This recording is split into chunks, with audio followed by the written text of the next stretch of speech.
고난으로 여신 구원과 기쁨. 오늘은 종려주일입니다. 종려주일은 예수님이 고난 당하신 고난주간이 시작되는 첫날입니다. 부활주일, 전주일을 말합니다. 종려란 종려나무를 의미하는데 사람들이 그 나무가지를 가지고 예수님을 환영했습니다. 이렇게 종려나무 가지를 들고 예수님을 환영했다 해서 종려주일이 오늘이 된 것입니다. 본문은 말씀합니다. 제자들이 가서 예수의 명하신 대로 하여 나귀와 나귀 새끼를 끌고 와서 자기들의 겉옷을 그 위에 얹음에 예수께서 그 위에 타시니, 예수님이 언제 어디서 어떤 명령을 제자들에게 하셨습니까? 예수님이 제자들과 예루살렘에 가까이 와서 감람산 벳바게에 이르렀을 때 하셨습니다. 예수님이 두 제자에게 명령하셨습니다. 너희는 맞은편 마을로 가라. 곧 나귀와 나귀 새끼가 함께 있는 것을 볼 것이다. 그것들을 풀어 내게로 끌고 오라. 만일 누가 왜 가져가냐고 묻거든 주님이 쓰시겠다 하라. 그러면 그가 즉시 나귀를 내줄 것이다. 그렇게 될 것은 하나님이 선지자를 통해 하신 말씀을 이루기 위한 것이다. 스가랴 9장은 말씀하셨습니다. 보라, 내 왕이 내게 임하나니 그는 공의로우며 구원을 베풀며 겸손하여서 나귀를 타나니 나귀의 작은 것 곧 나귀 새끼니라. 예수님이 십자가의 고난을 당하시기 위해 예루살렘에 나귀를 타고 입성하셨습니다. 여기서 우리가 알 수 있는 것이 있습니다. 고난을 당하시기 위해 예루살렘에 입성하신 것은 성경의 예언을 이루기 위한 것이었다라는 것입니다. 우연히 고난당한 것이 아니라 우발적으로 고난당하신 것이 아니었다. 오래전부터 계획하신 하나님의 계획 속에서 고난당하셨다는 사실입니다. 그렇지 않다면 억지로 나귀를 달라 해도 내어줄 사람이 없습니다. 거짓 메시아가 나귀를 타기 위해 나귀를 달라고 했다면 어떻게 되었겠습니까? 주인이 나귀 달라는 사람을 미친 사람 취급하고 내쫓아 버렸을 것입니다. 성경에 나와 있는 대로 왕의 신분으로 나귀를 타겠다고 맘대로 탈 수 있는 것이 아니었습니다. 성경에 나와 있는 예언을 이루겠다고 예루살렘에 맘대로 입성할 수 있는 것이 아닙니다. 입성해도 사람들이 환영해 주는 것이 아닙니다. 더 나아가 고난받겠다고 맘대로 고난받을 수 있는 것도 아닙니다. 오직 하나님이 선지자를 통해서 허락한 것만 이루어지는 것입니다. 예수님은 앞으로 고난받아야 하는 삼위일체 하나님이셨습니다. 그렇기 때문에 삼위일체 하나님으로서 제자들에게 명령하실 수가 있었습니다. 그리고 그렇기 때문에 사람들이 제자들의 말에 순응하고 나귀를 내줄 수 있었습니다. 실제 예수님은 고난당하는 겸손한 메시아였기 때문에 나귀를 타신 것입니다. 이 겸손하신 메시아를 예루살렘 성에서 환영하는 것이 하나님의 뜻이었습니다. 물론 사람들은 정치적 메시아를 기대했습니다. 이 나귀를 타신 메시아가 장차 우리를 로마의 압제에서 해방시켜 줄 것이다. 그 순간에는 백성들이 예수님을 평화의 왕이 아니라 정권을 잡을 왕으로 환영했습니다. 비록 백성들이 당시에는 동상이몽, 예수님의 생각과 백성들의 생각에 차이가 있었지만 동상이몽식으로 정치적 왕을 환영했지만 메시아를 사람들이 환영하는 것은, 메시아 자체를 환영하는 것은 하나님의 뜻이었습니다. 예수님이 고난의 종 메시아로 고난을 받으시기 전 성에서 환영받는 것은 예언 사건이었습니다. 예언 사건의 성취였습니다. 비록 정치적 왕은 아니시더라도 인류를 구원하실 메시아였기 때문에 거룩한 예루살렘에서 환영받는 것은 합당한 일이었습니다. 예수님이 예루살렘으로 입성하실 때 어린아이들과 많은 군중들이 길거리에 있었습니다. 그리고 예수님을 위해 자신들의 겉옷을 깔고 길에다 깔고 종려나무 가지를 들었습니다.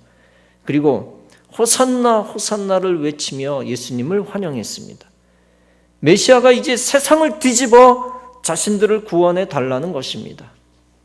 호산나는 만세와 비슷한 것으로서 구하소서, 구하소서라는 뜻이 담긴 히브리어입니다. 호산나를 외치는 모습은 왕을 아주 기쁜 마음으로 영접하는 모습입니다. 이렇게 호산나라고 사람들이 외친 것은 시편 8편의 말씀이 이루어진 것이기도 합니다. 즉 주의 대적을 인하여 어린 아이와 젖먹이의 입으로 말미암아 권능을 세우시며 이는 원수와 보수자로 잠잠케 하려 하심이니이다 라고 한 것입니다. 예수님이 예루살렘 성에 들어오신 것은 영광을 받으시기 위함이 아니었습니다. 그것은 십자가 형벌을 예비하는 수순이었습니다. 결코 정치적 메시아가 되어 세상을 전복시키려 한 것이 아닙니다. 오직 구약의 하나님의 예언, 이사야의 예언이 응하도록 하기 위한 것이었습니다. 예수께서 12 제자들에게 말씀하십니다. 보라, 우리가 예루살렘으로 올라가노니 선지자들로 기록된 모든 것이 인자에게 응하리라. 즉 선지자가 기록한 말씀이 메시아 예수 자신에게서 이루어질 것이라는 것입니다. 그 예언대로 반드시 메시아가 예루살렘에 올라가야만 한다는 것입니다. 예루살렘에서부터 고난이 시작되고 십자가의 형벌을 당하는 고난까지 받는다는 것입니다.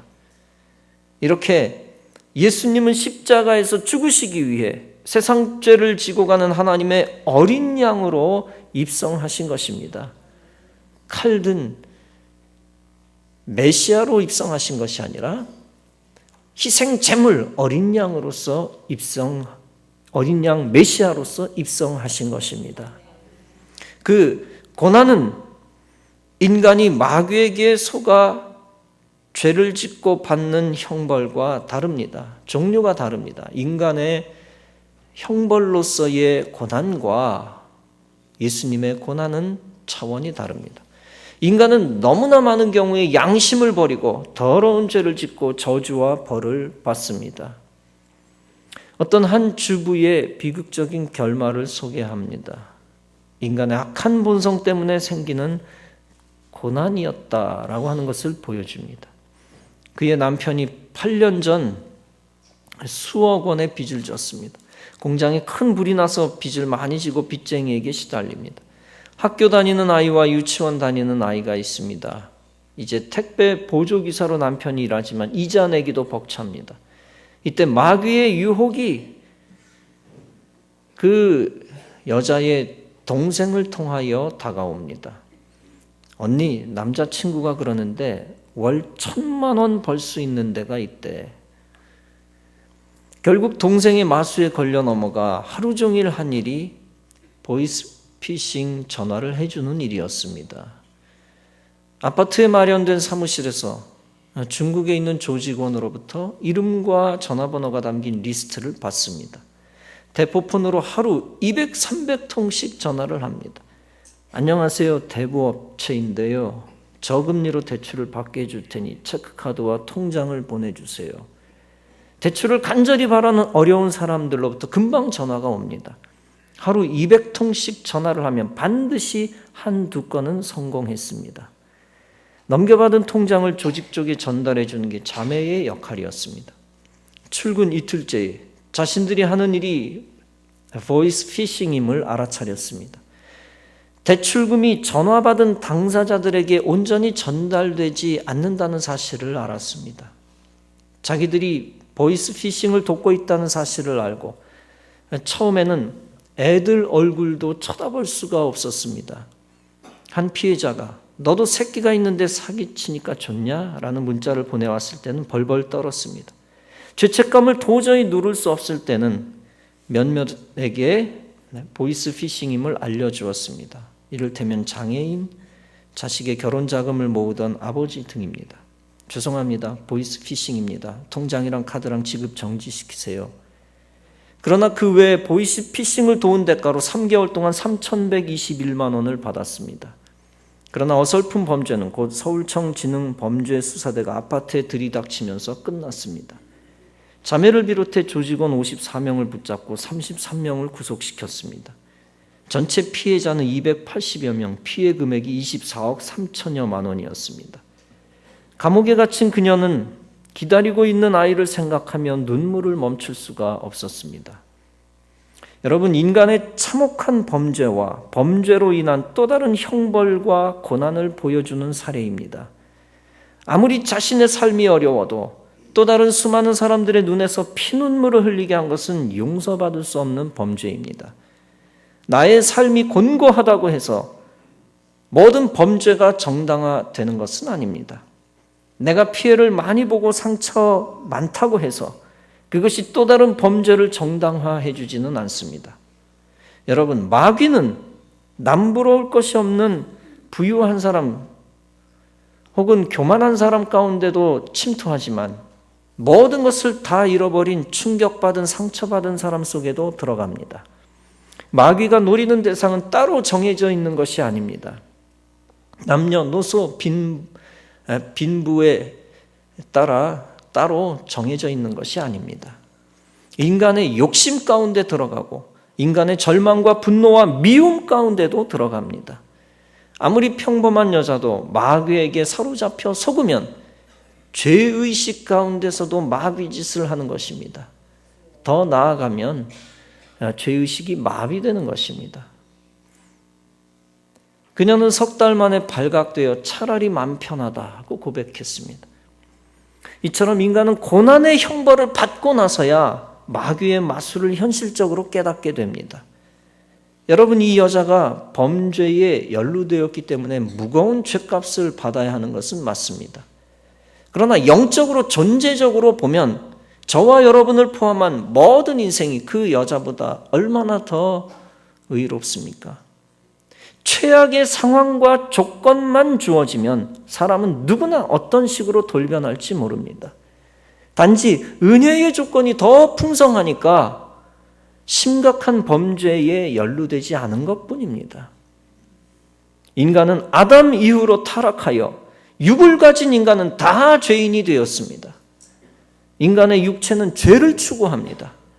육체에 죄된 본성이 심겨졌기 때문입니다. 지난주 새벽에도 말씀드렸지만 육신을 가진 인간에게 죄 따로, 인간 따로 분리된 적이 없습니다. 인간 자체가 죄요. 죄가 바로 인간입니다.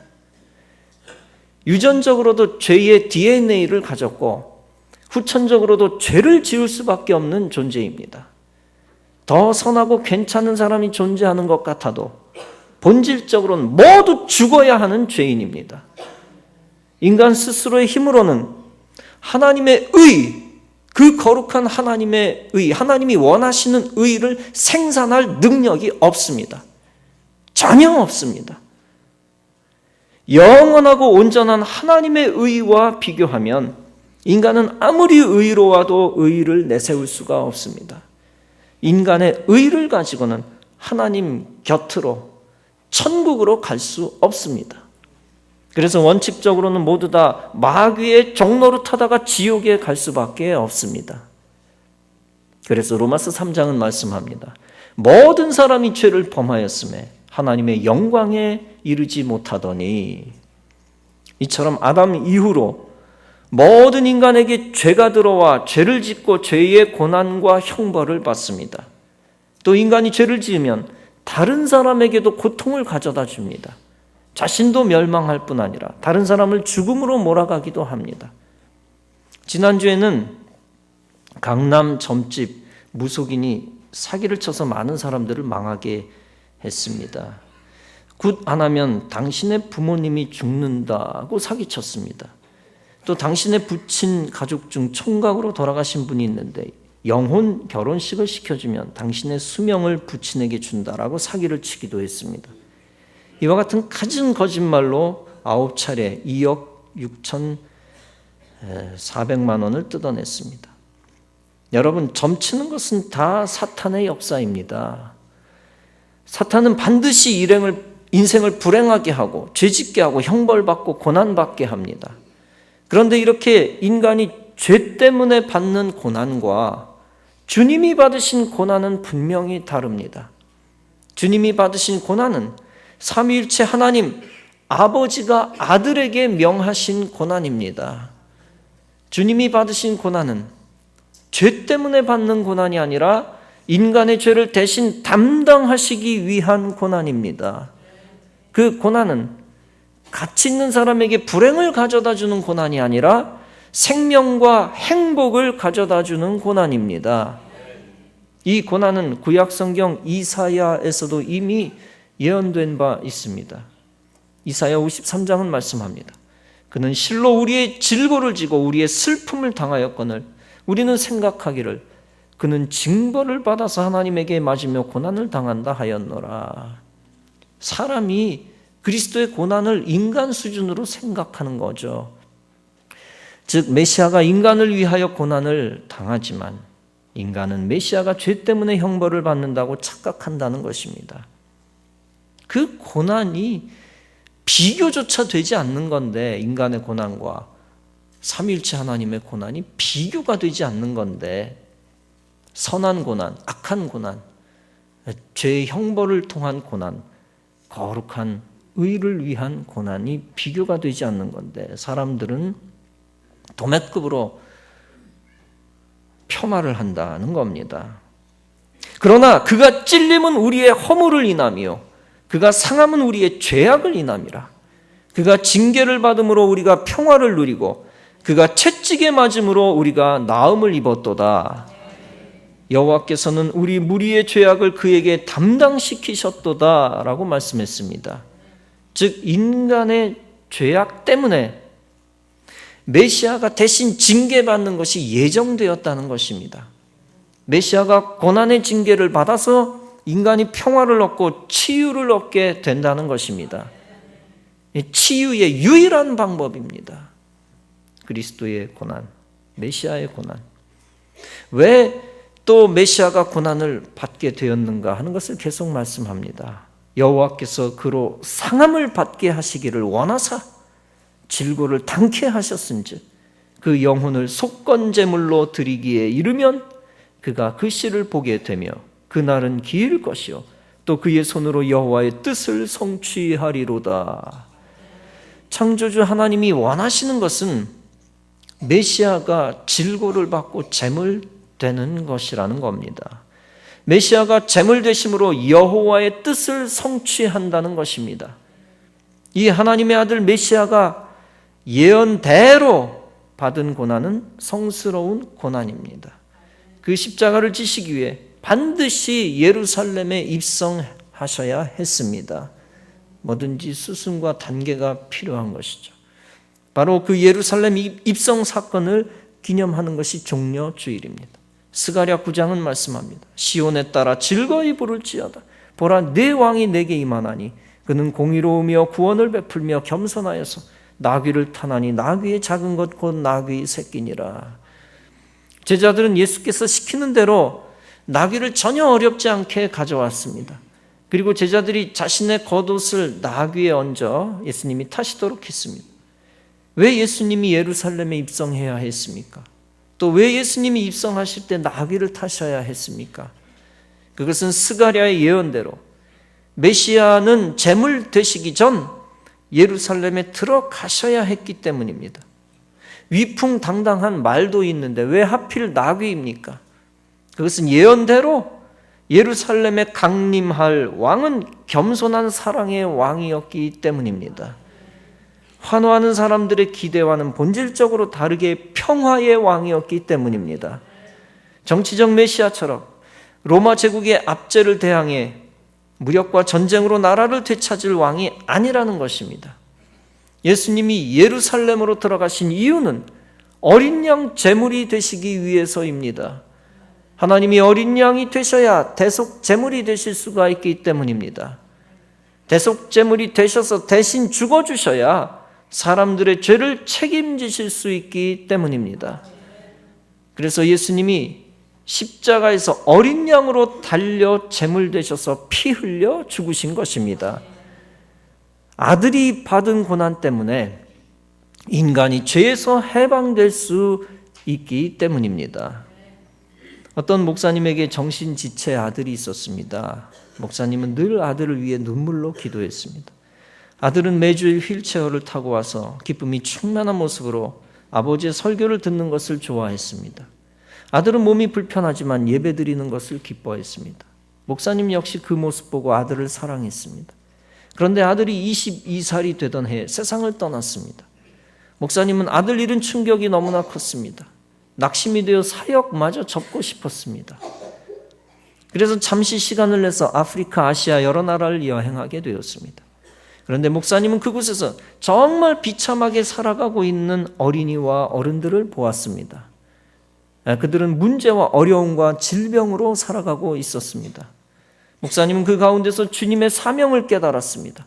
내 아들이 먼저 천국에 갔지만 이제 나의 여생은 저 불쌍한 자녀들을 내 아들처럼 섬기며 살기 원합니다. 그가 바로 조지아주 아틀란타에서 제3세계 복음화와 기독교 리더들을 위해 훈련하고 있는 하가이 연구소의 존 E. 하가이 박사입니다. 그는 이렇게 고백하고 있습니다. 누구든지 실망과 좌절을 바라보면 거기서 헤어나올 수 없지만 하나님의 뜻을 위해 더 선한 일, 의미 있는 일에 헌신하면 상한 마음이 치유되고 사람들에게 소망을 주게 됩니다. 여러분, 한 아들의 희생과 한 목사님의 고난이 오히려 수많은 사람들에게 기쁨과 소망이 된 것을 우리가 보았습니다. 이처럼 하나님의 아들 예수 그리스도의 희생과 고난은 온 인류에게 구원과 기쁨이 됩니다. 한 분 하나님의 아들 예수님이 인간의 죄를 다 뒤집어 쓰셔서 모든 인간이 죄를 씻고 천국 갈 길을 얻게 되었습니다. 한 사람이 마귀에게 사로잡히면 자기도 죽을 뿐 아니라 수많은 사람도 함께 죽입니다. 지난주 독일 여객기가 알프스에 추락해 150여 명이 사망했습니다. 부기장 한 사람이 자살 비행한 것으로 녹음 분석을 통해 밝혀졌습니다. 기장이 화장실에 간 사이에 문을 걸어 잠그고 기장이 문을 두드려도 열어주지 않고 10분간 죽음의 비행을 했습니다.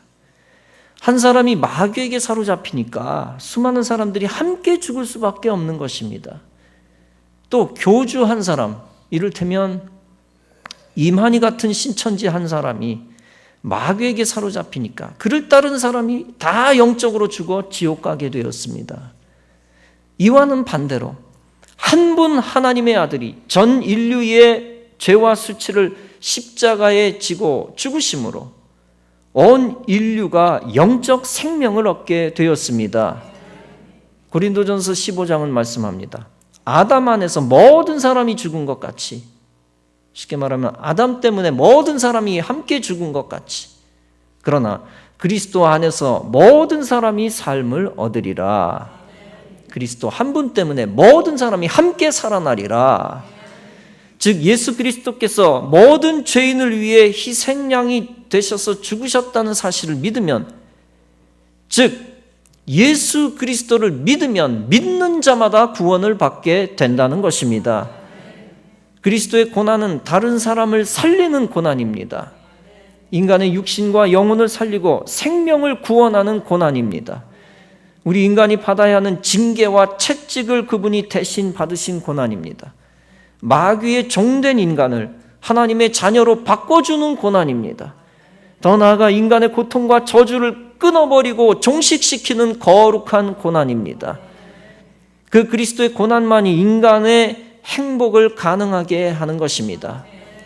유일한 인간의 행복의 길은 그리스도의 고난입니다.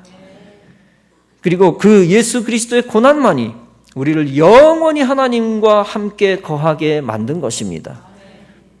그러므로 어린 양 예수님이 제물되어 십자가에 달리신 것이 얼마나 감사한지 모릅니다.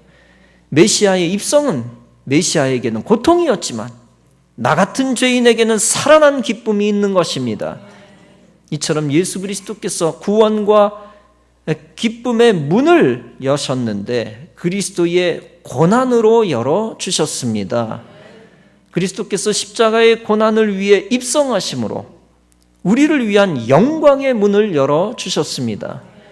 메시아가 수치와 치욕과 피의 고난을 스스로 당하시기 위해 입성하셔서 저주의 문을 닫으시고 우리를 위한 영생과 평화와 자유의 문을 열어주신 것입니다.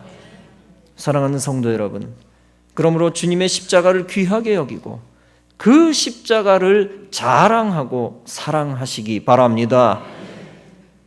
주님의 예루살렘 입성이 어린 양으로 죽으시기 위한 수순이었음을 기억하고 그 입성하신 것에 감사하며 주님을 항상 마음으로 환영하며 영접하시기를 바랍니다. 나를 위해 온 인류를 위해 입성하며 생명의 문을 열어주신 주님을 더욱 뜨겁게 사랑하시기 바랍니다.